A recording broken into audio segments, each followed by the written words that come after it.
नमस्कार दोस्तों, आपका चिरानिया क्लासेज पर अब एक बार फिर से स्वागत है। हम स्टैटिक्स के बारे में अध्ययन कर रहे थे और हमने स्टैटिक्स के माध्य और माध्यिका से संबंधित बहुत सी क्वेश्चनों के बारे में अध्ययन कर लिया था। आज हम एक नया टॉपिक इसी में लेकर आ रहे हैं, वो है बहुलक, और हम अध्ययन करेंगे आज बहुलक के बारे में। तो देखते हैं कि बहुलक क्या होता है। सबसे पहले हम बात करेंगे कि बहुलक की आवश्यकता क्यों पड़ती है, इसकी क्या विशेषता है, ऐसी कौन सी कंडीशन होती है जिससे ही हमें बहुलक की आवश्यकता पड़ती है। सबसे बड़ी विशेषता है पूर्वानुमान या भविष्यवाणी करने के लिए बहुलक की आवश्यकता होती है। जैसे मौसम विभाग करता है भविष्यवाणी, क्या करता है कि आज बरसात होगी या नहीं होगी, तो मौसम विभाग के लिए बहुत आवश्यक है। किसके लिए? मौसम विभाग के लिए। कौन? बहुलक। पूर्वानुमान के लिए चर मूल्यों से प्रभावित होता है। आपको पता है कि चर मूल्यों से केंद्रीय प्रवृत्ति के जो 3 माप पढ़े थे हमने, केंद्रीय प्रवृत्ति के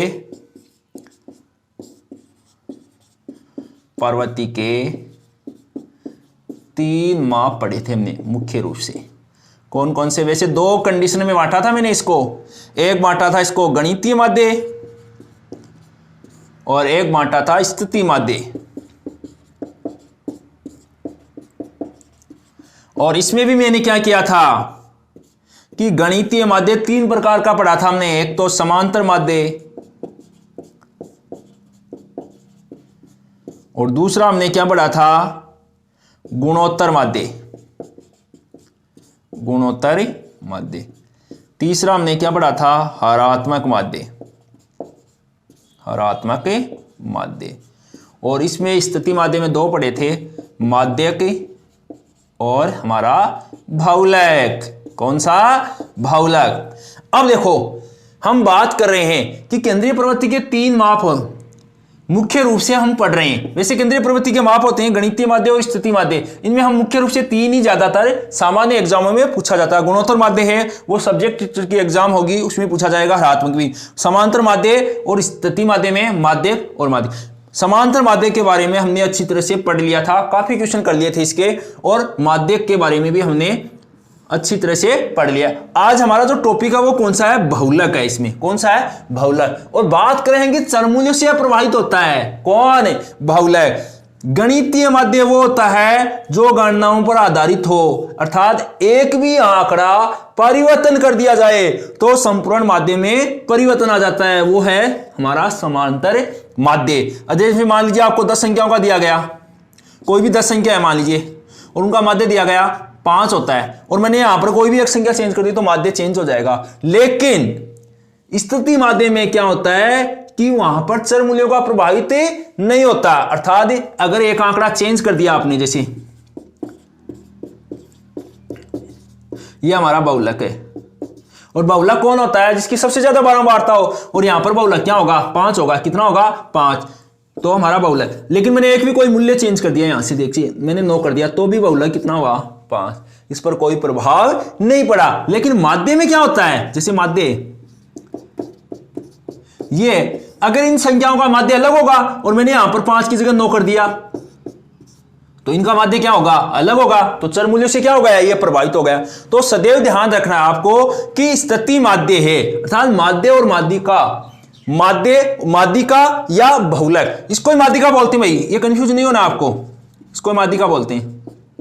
ये बहुलक, ये चर मूल्यों का कोई प्रभाव नहीं पड़ता। दूसरी कंडीशन क्या दे रखी है? स्थिति माध्य। ये रहा स्थिति माध्य, अर्थात गणनाओं पर आधारित नहीं होता, केवल स्थिति देखकर। यहां पर स्थिति देखी जा रही है कि सबसे ज्यादा बारंबारता किसकी है, वही बहुलक है। फिर है औसत। औसत, औसत का अर्थ यहां पर है कि हमें बहुलक की आवश्यकता क्यों पड़ती है। बहुलक की आवश्यकता, देखो हम कपड़े खरीदने जाते हैं तो कपड़ों का आकार, जूतों की साइज या जूतों का आकार। जैसे दुकानदार देखा, पूछेगा आपको कि आपकी बच्चे का लेकर आना, आपको बताएगा कि 10 से 12 साल की उम्र के बच्चे के जूते लेने, तो आपको उस साइज के जूते डालेगा। अर्थात जो कंपनी जूते बनाती है वो क्या बनाती है? ज्यादातर व्यक्तियों की कौन सी साइज आती है वैसे कपड़ों की निर्माण करती है और जूतों का निर्माण करती है। तभी तो पता चलता है आपको कि ये व्यक्ति है, वो बच्चा है 10 से 12 साल का है, तो वो बता देता है कि इसके 7 नंबर के आएंगे, 8 नंबर के आएंगे, किसी के 9 नंबर के आएंगे, और मेरा जैसा है उसके 9 नंबर के आएंगे, और मेरे से भी ज्यादा खतरनाक होता है, उसके कभी कभी 10 नंबर का भी आता है, और कई बार दुकानदार बोल देता है माफ दिया भैया तेरे को नहीं आवा, 11-12 की बनानी पड़ती यार सैंडल को नहीं मिले। तो ऐसी कंडीशन भी आ जाती है। इसलिए बहुलक, क्योंकि कंपनी तो मुनाफा कमाना चाहती है, तो वो ऐसे व्यक्तियों को थोड़ी है कि सारे मेरे जैसे लंबे हो तो वैसे ही बना देते हैं, या छोटे हो तो बना देती है, कोई बोंदा हो तो बोंदी बना दे, पूरी एक बनावे मध्य किसी बनासी वो तो है ना, बिकन तो ज्यादा लाभ मिलना चाहिए भाई बनासी। तो ये बहुलक का आता है जूतों का आकार करने के लिए और कपड़ों के आकार की। बीजीय व्यंजन संभव नहीं है, अर्थात योगफल ज्ञात नहीं किया जा सकता, योगफल ज्ञात नहीं किया जा सकता।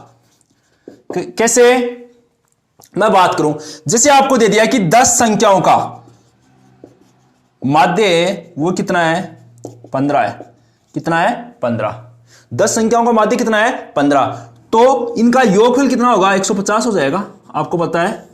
लेकिन मैंने ये कह दिया कि 10 संख्याओं का बहुलक है वो 7 है, कितना है 7, तो इनका योगफल ज्ञात कीजिए। ये संभव है नहीं है, बिल्कुल भी ज्ञात नहीं किया जा सकता है, तो इसका बीजीय व्यंजन संभव है नहीं है। इसका अर्थ बीजीय व्यंजन का अर्थ क्या है, योगफल ज्ञात नहीं किया जा सकता। तो ध्यान रखिए समांतर माध्य में बीजीय व्यंजन किया जा सकता है, अर्थात उसका योगफल ज्ञात किया जा सकता है, हमें माध्य पता हो, और माध्यिका या माध्यक या बहुलक में बीजीय व्यंजन संभव नहीं है। अब आपने पहले भी हमने जब समांतर माध्य पढ़ा था तो वहां पर भी हमने समांतर माध्य को 3 श्रेणियों में बांटकर पढ़ा था, माध्यिका को भी 3 श्रेणियों में बांटकर पढ़ा था, तो हम बहुलक को क्यों छोड़ दें इस बात के लिए, बहुलक को भी 3 श्रेणियों में बांटकर ही पढ़ेंगे। और पहली श्रेणी कौन सी थी, व्यक्तिगत श्रेणी। कौन सी श्रेणी, व्यक्तिगत श्रेणी। और दूसरी श्रेणी कौन सी होती है, दूसरी श्रेणी होती है आपकी खंडित श्रेणी, और तीसरी होती है सतत श्रेणी। तो यहां से हम बात करेंगे सबसे पहले व्यक्तिगत श्रेणी से बहुलक की गणना करना। अब बात है सबसे बड़ी कि बहुलक वास्तव में होता क्या है। बहुलक वो होता है ऐसे आंकड़े जिनकी सबसे ज्यादा सबसे अधिक बारंबारता, सबसे अधिक बारंबारता जिसकी होती है वो क्या होगा, हमारा बहुलक होगा। सबसे ज्यादा बारंबारता जिसकी होगी वो क्या होगा, हमारा बहुलक होगा। अर्थात वह आंकड़ा जिसकी बारंबारता सबसे अधिक होती है वही हमारा क्या होगा, बहुलक होगा। सबसे अधिक बारंबारता वाला चरमान, या मैं कहूं सबसे अधिक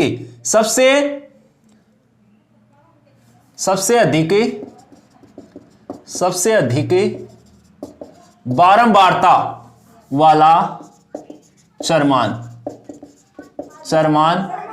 बहुलक कहलाता है, बहुलक कहलाता है, बहुलक कहलाता है। क्या कहलाता है, बहुलक कहलाता है। अब बात करते हैं कि व्यक्तिगत श्रेणी से बहुलक कैसे ज्ञात करते हैं। देखो सीधा है, बहुत सरल है, बहुत सरल का अर्थ है एकदम ही सरल है मतलब। अब देखो कैसे, बिल्कुल भी कुछ भी नहीं करना आपको, जैसे व्यक्तिगत श्रेणी से कर रहे हैं हम। व्यक्तिगत श्रेणी देखो आपको आंकड़े देगा कि 5 4 6 7 8 6 3 5 5 5 3। बस विचार करना की जरूरत ही गुंथन दो, सीधो सीधो बताना है कि सांसू ज्यादा बार कौन आयो, सर सांसू ज्यादा बार तो आए 5 गुणा है 5, तो यहां पर हमारा बहुलक भी क्या होगा, 5 ही होगा। अर्थात यहां सबसे अधिक बारंबारता, सबसे अधिक बारंबारता 5 की है, अतः बहुलक बराबर 5। कितना आएगा भाई, 5 आएगा। बस यही है व्यक्तिगत श्रेणी। अब दूसरा ले लेते हैं, एक और क्वेश्चन देखो।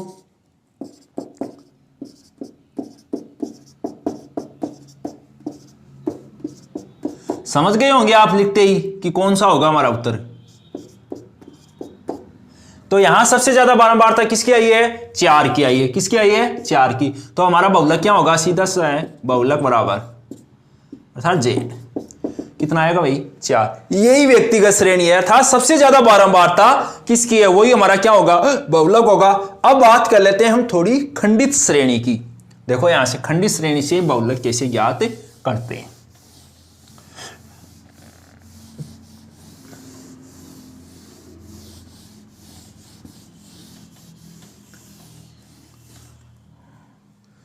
हाँ, अब बात करते हैं हम खंडित श्रेणी।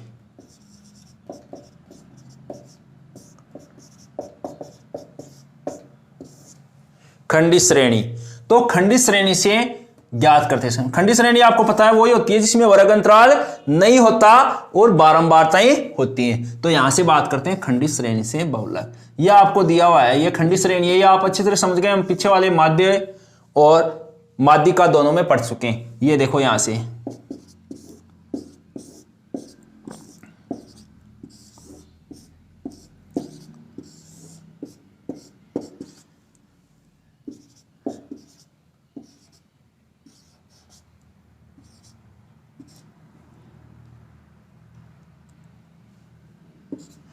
अब इसमें देखो यहां से आपको क्या करना है, सबसे ज्यादा बारंबारता किसकी आई भाई, सबसे ज्यादा बारंबारता कितनी है, 9 है। तो इसके ठीक सामने का चरमान कितना है, 7 है। तो हमारा बहुलक भी कितना होगा, 7। तो यहां पर आएगा सबसे अधिक बारंबारता 9 के संगत पदमान। पदमान कितना भाई, 7 है। कितना है, 7। अतः बहुलक बराबर कितना आ जाएगा, 7 आ जाएगा। कहने का अर्थ है सबसे ज्यादा बारंबारता है उसके ठीक सामने का जो पदमान होगा वही क्या होगा, बहुलक होगा। एक और ले लेते हैं इसका क्वेश्चन। देखो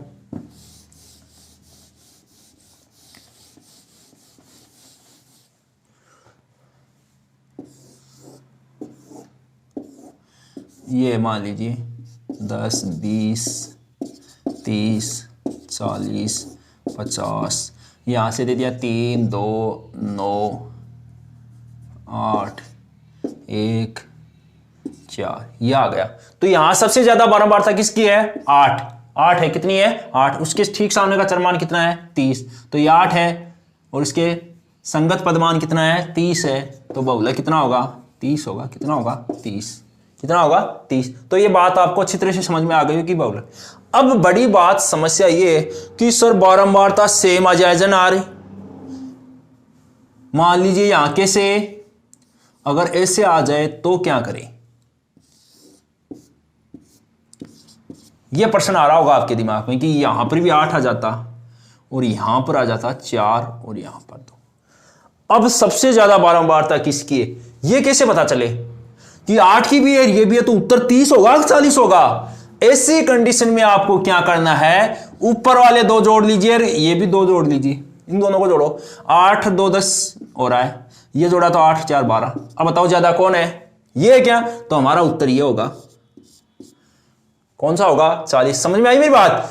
अगर आपको सेम बारंबारता दे दे सबसे ज्यादा वाली, तो आपको क्या करना है, इससे ऊपर वाला एक जोड़कर देखो आप, 8, 2, 10 हो रहा है और 8, 4, 12। तो ज्यादा कौन है, 12 है। इसका मतलब हमारा उत्तर क्या होगा, 40 होगा। और मान लीजिए ये भी सेम आ जाए तो फिर नीचे वाले एक और जोड़ लेते हैं और एक और जोड़ेंगे, इसका एक और जोड़ देते हैं, तो वो उत्तर हो जाएगा हमारा।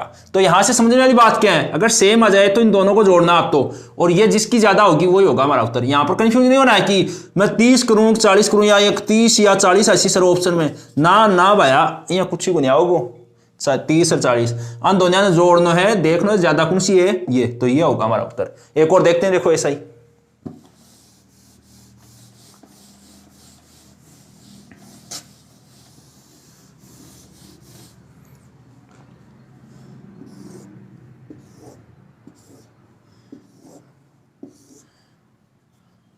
देखो, ये हमारा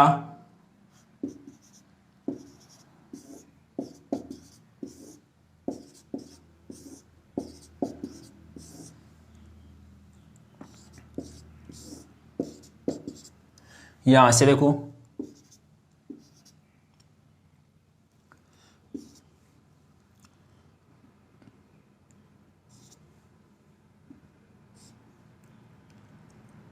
ये, और एक और ले लेते हैं यहां पर ये और ले लिया। अब देखो यहां पर सबसे ज्यादा बारंबारता तो पता चल गई आपको कि 6 है, लेकिन दोनों में से होगा कौन सा? ऐसी कंडीशन में आपको करना क्या है, इससे ऊपर वाले को एक और जोड़ो और इसका एक और जोड़ दो, कितना होगा यार? अब सबसे ज्यादा कौन सी है? ये। इसका मतलब हमारा उत्तर क्या होगा? अर्थात बहुलक क्या होगा हमारा? बहुलक बराबर होगा 25। कितना होगा? 25। ऐसी कंडीशन में आपको इसे पहचानना है। आई बात समझ में? अगर मान लीजिए ये भी सेम आ जाए कोई कंडीशन में, मान लीजिए यहां पर भी सेम आ जाता है ये 40 और इसको यहां पर भी 4 आ जाता, मान लीजिए ये से, तो ये कितना हो जाता भाई? 10 हो जाता। कितना हो जाता? 10। अब कौन सा होगा? तो हम एक ऊपर वाला और ले लेते हैं, तो इसको एक और जोड़ देंगे, तो फिर इस दोनों में से जो भी ज्यादा होगा वो लेंगे। लेकिन ऐसी कंडीशन कम बनती है कि इतनी बार नहीं आएगा, इतना ज्यादा सोचने की आवश्यकता नहीं है, सीधा सीधा ही आएगा वहां पर, इतना वो नहीं आएगा। तो हमारा आंसर ये हो जाएगा। एक और देख लेते हैं, देखो इसमें इतना नहीं बढ़ाएगा वो, इतनी बात बहुत बड़ी बात है कि आपको ये पता चल गया, वरना ये पता नहीं। आप सबसे ज्यादा बारंबारता वाला ही देखा था आपने। दूसरा और ले लेते हैं, देखो 2 4 6 8 10 12, इसमें ले लिया।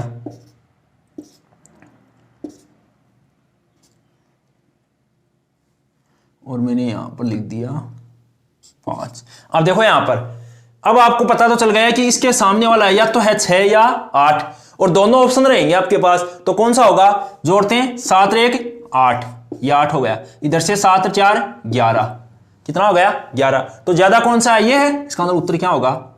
ये होगा बहुलक बराबर कितना होगा हमारा? 6 होगा।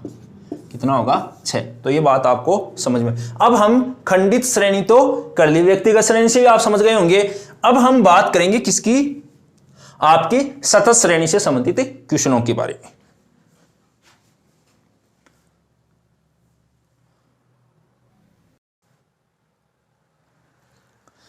देखिए यहां से अब बात करते हैं हमें सतत श्रेणी से बहुलक ज्ञात करना। तो यहां से सतत श्रेणी से बहुलक ज्ञात करते समय हम क्या करते हैं? जैसे हमने माध्यिका में बहुलक वर्ग खोजा था, माध्यिका में हमने क्या खोजा था? माध्यक वर्ग खोजा था। उसी प्रकार हम बहुलक में क्या खोजेंगे? बहुलक वर्ग खोजेंगे। और बहुलक वर्ग कौन सा होगा? जिस वर्ग की सबसे ज्यादा बारंबारता होगी वही क्या होगा हमारा? बहुलक होगा। क्या होगा? बहुलक। तो पहले देखो, सतत श्रेणी से अगर बहुलक ज्ञात करते हैं तो बहुलक का सूत्र होता है बहुलक बराबर L plus F1 minus F0 और 2F माइनस F0 और F2, 2F1 minus F0 minus F2 गुणा H, ये हमारा सूत्र होता है। अब देखिए यहां से सबसे बड़ी बात है कि बहुलक वर्ग कौन सा होगा? जिसकी बारंबारता सबसे ज्यादा है, तो इसकी है, तो ये F1 है। तो यहां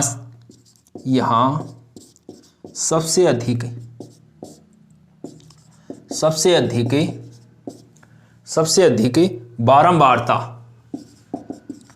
बारंबारता 15 है, जिसके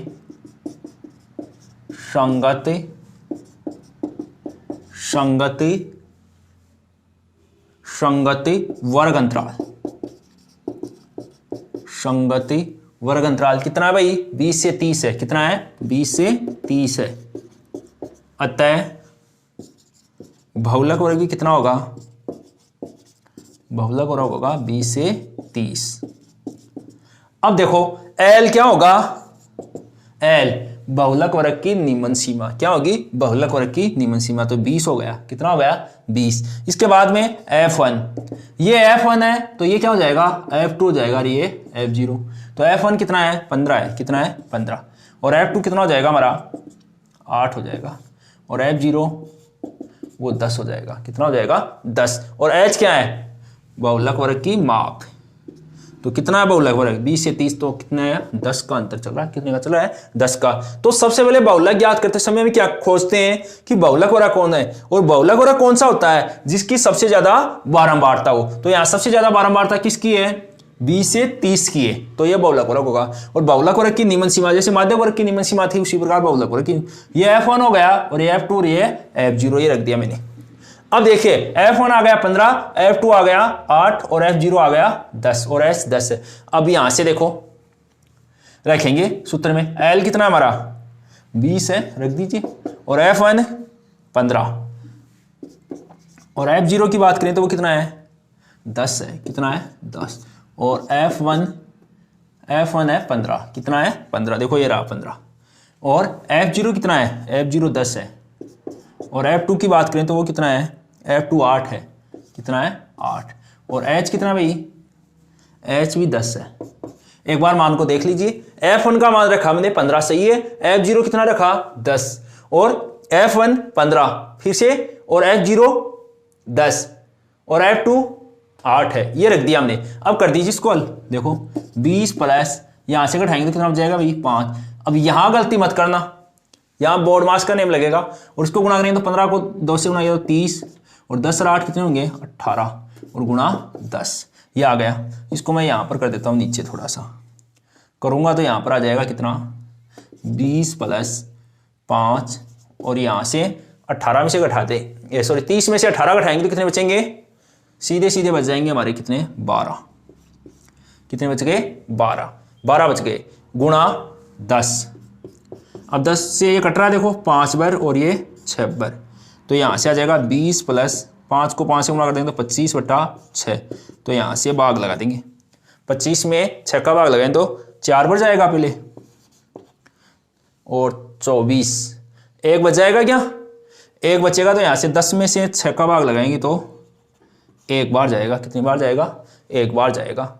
फिर यहाँ से 25 में लगाया तो यहाँ पर 24, 4 बार गया और फिर बच गया 1 और 10 में एक 6 का भाग लगाएं तो एक बार जाएगा और फिर बच जाएगा हमारा 4 और 40 में 6 का भाग लगाएंगे तो कितनी बार जाएगा 36, 6 बार जाएगा, तो ये आ गया। तो इसको जोड़ देंगे कितना हो गया 24.16।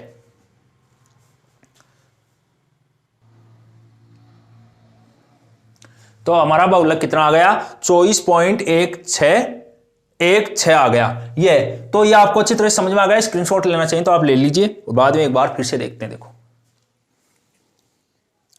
देखो अगर आपको सतत श्रेणी से बहुलक ज्ञात करना है तो सबसे पहले आपको करना क्या है, सबसे पहले आपको यह करना है कि हमारा बहुलक वर्ग कौन सा उसको खोजते हैं। तो सबसे ज्यादा बारंबारता किसकी है, उस बहुलक वर्ग को खोजते हैं। तो सबसे ज्यादा 15 है और वो किसकी है 20 से 30 है, ये आ गया। और ये L क्या है बहुलक वर्ग की निम्न सीमा है। और फिर F1 कितना है ये रहा और F2 ये F0, तो 15 8 और 10 ये आ गया। और H क्या है बहुलक वर्ग की माप, ये आ गई।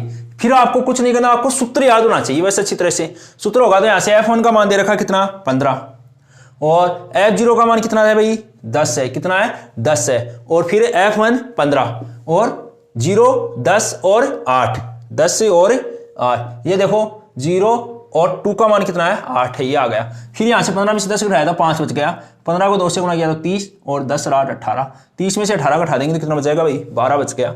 और फिर यहां से 2 से काट दिया मैंने, इसका 6 हो गया, इसका 5, 25 में 6 का भाग लगाया तो ये आ गया। तो ये आपको अच्छी तरह से समझ में आ गया होगा। अब हम बहुलक से संबंधित कुछ विशेष क्वेश्चन लेते हैं और उनका अध्ययन करते हैं। तो देखिए हमारा नेक्स्ट क्वेश्चन,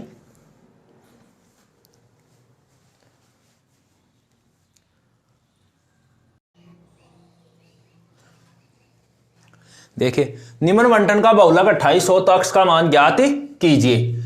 अब देखिए यहां से ऐसी कंडीशन में हमें सबसे ज्यादा बारंबारता का तो पता चलेगा नहीं कि कौन सी है। तो हम जैसे माध्यिका में हम जितनी माध्यिका दी थी वह माध्यिका किस वर्ग अंतराल के मध्य आ रही है उससे कोई हम माध्यिका वर्ग खोजते थे। यहां पर भी देखो दिया हुआ क्या है, हमें दिया हुआ है कि बहुलक है वो कितना है, वो दिया हुआ 28। तो हमें जो बहुलक वर्ग है वो कहां होगा हमारा, जहां पर बहुलक है 28 किस वर्ग अंतराल के मध्य आ रहा है। तो किसके मध्य आ रहा है, ये इसके मध्य आ रहा है 20 से 30। तो हमारा बहुलक वर्ग कितना होगा, अतः बहुलक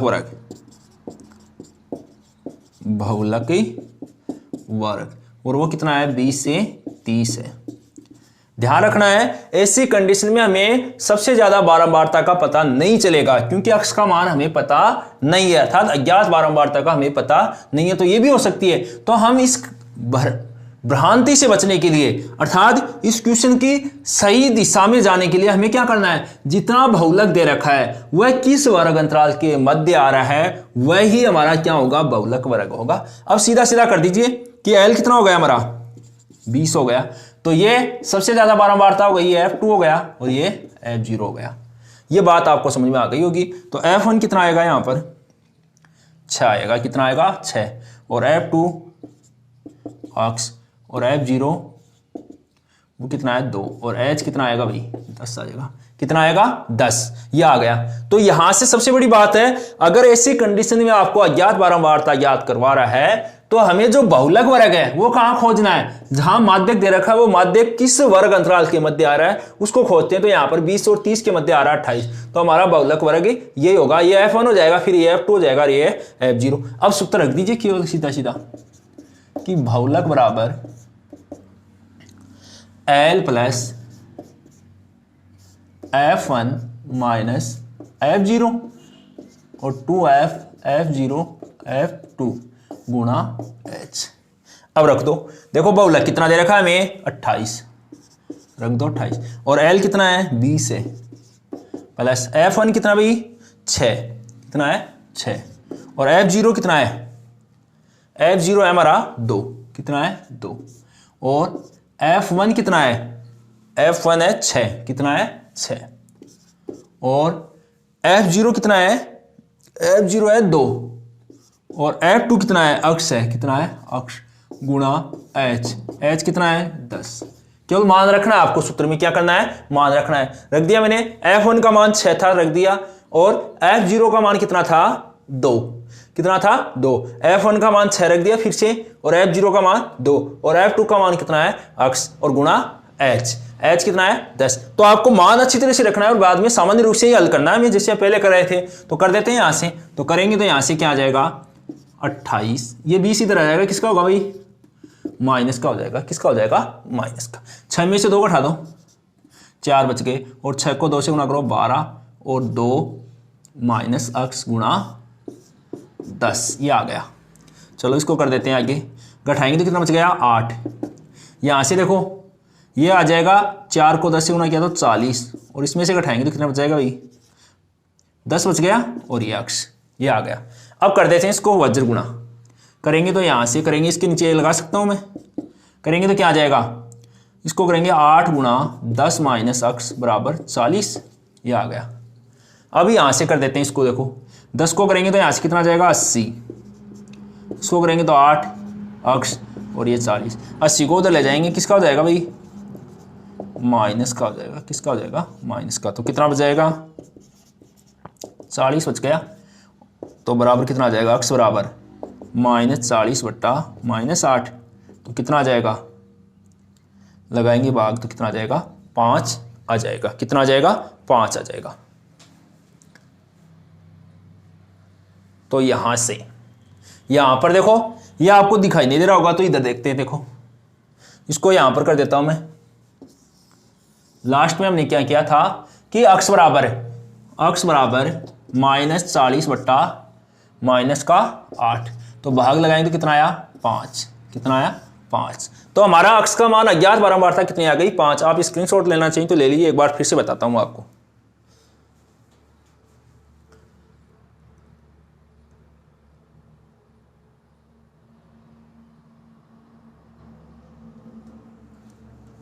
देखिए अगर आपको बंटन में बहुलक दिया हो और अज्ञात बारंबारता ज्ञात करनी हो तो सबसे पहले हम बहुलक वर्ग खोजेंगे, और बहुलक वर्ग कौन सा होगा जहां हमारा बहुलक दे रखा है वो किस वर्ग अंतराल के मध्य आ रहा है। तो यहां पर जो आ रहा है वो किसके मध्य आ रहा है 20 और 30 के मध्य आ रहा है, तो ये सबसे ज्यादा बारंबारता F1 हो जाएगा, ये F2 हो जाएगा, ये F0 हो जाएगा। फिर कुछ नहीं करना, आपको सीधा सीधा फॉर्मूले में रखना है, ये L बराबर कितना हो गया 20, क्योंकि माध्यक वर्ग की निम्न सीमा क्या है वो 20 है, और F1 कितना है 6, और F2 कितना है अक्ष है, और F0 कितना है वो 2 है, कितना है 2। H क्या है माध्यक वर्ग में अंतराल कितना चल रहा है वो केवल सूत्र में रखना है आपको। तो 6 में से 2 घटा दिया तो 4 आ गया, यहां से 12 में से 2 घटाया तो 10, और ये अक्ष। इसको कर देंगे वज्र गुणा, तो 8 को 10 से गुणा किया तो कितना आ गया 80, कितना आ गया 80, और अक्ष से 8 को गुणा किया तो 8 अक्ष आ गया, और बराबर 40 सही। 80 को उधर लेकर जाऊंगा तो मैं किसका हो जाएगा माइनस का, तो कितना हो जाएगा 40, और भाग लगाएंगे तो कितना आ जाएगा 5। अब हमने माध्यिका और बहुलक से संबंधित व्यक्तिगत श्रेणी, खंडित श्रेणी और सतत श्रेणी और इनके सरल समीकरण पर आधारित क्वेश्चनों का अध्ययन कर लिया है। अब हम अगले वाली क्लास में बहुलक, माध्य और माध्यिका तीनों में क्या संबंध पाया जाता है इसके बारे में क्वेश्चन हल करेंगे। ज्यादातर कंपटीशन एग्जाम में उनसे संबंधित क्वेश्चन पूछे जाते हैं। तब तक आपका दिन शुभ रहे और चिरानिया क्लासेज आपको आप ज्यादा से ज्यादा सब्सक्राइब करें और लाइक करें। धन्यवाद। आपको वीडियो देखने के लिए बहुत बहुत धन्यवाद।